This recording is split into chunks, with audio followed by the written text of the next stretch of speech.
For now, you don't have to show an ID when voting on November 4th. Last night, the U.S. Supreme Court blocked Wisconsin's voter ID requirement. One of the primary concerns was that these types of changes were being made so close to an election. So where does the measure go from here? We have full coverage before you decide 2014. Good evening, everyone, and thanks for joining us tonight. By a 6-3 vote, our nation's highest court put the ID requirement on hold. It was 6-3, and some of the justices expressed concern about the timing surrounding the requirement. The requirement had just been reinstated last month and reaffirmed this week. Wisconsin's Attorney General J.B. Van Hollen said today he's looking at ways to address the court's concerns and says he'd still like to see the voter ID in place on Election Day, now 25 days away.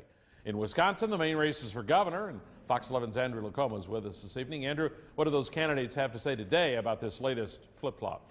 Tom, Governor Walker told me it's a stretch to say the requirement was just being sprung on voters. Meanwhile, Democrat Mary Burke says it's best for the state to not have it in place because she says more people will likely participate in the election.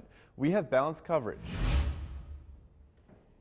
Without the voter ID requirement in place, the impact on next month's election is unclear, according to a UW Green Bay political science professor. Perhaps it will increase turnout a little bit, but I'm not sure if that actually is going to have any impact on the results of the election. HELPAP says there's little chance the block will be lifted before the upcoming election. I asked Governor Walker for his view when he was in Stevens Point Friday morning. As far as November's election, do you think voter ID will be in place? It's hard to say. You never know at the courts. I didn't think so earlier this year, and then you saw both the state Supreme Court and the Federal Court of Appeals rule that it could be. It's possible. A spokesperson for Mary Burke says Burke is glad the Supreme Court stepped in. Mary Burke is committed to making sure that more people who are eligible to vote have an opportunity to do so. The last thing we should be doing is throwing up barriers to voting and participating in our democracy. Burke has said if she's elected governor, she'd support efforts to repeal the law. Governor Walker has another view. The governor tells us he's confident the law will ultimately be upheld in the legal system and will be put into place for future elections. It makes it easy to vote in the state, but hard to cheat.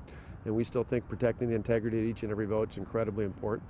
But, you know, we've gone ups and downs in many different issues through the courts.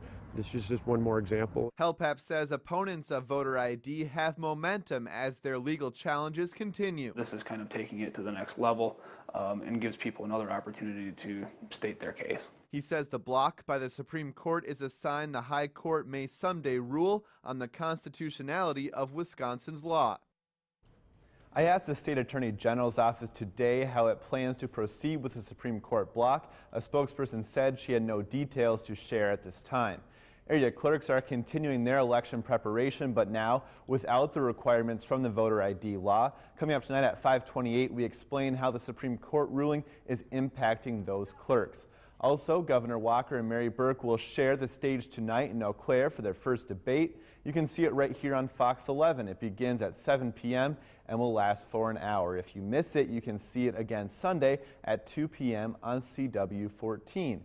And you can learn more about the race for governor and other major decisions on fox11online.com. Check out our You Decide 2014 page by clicking on the tab right on top of our homepage. We have plenty of coverage for you, including side-by-side comparisons between candidates on important issues.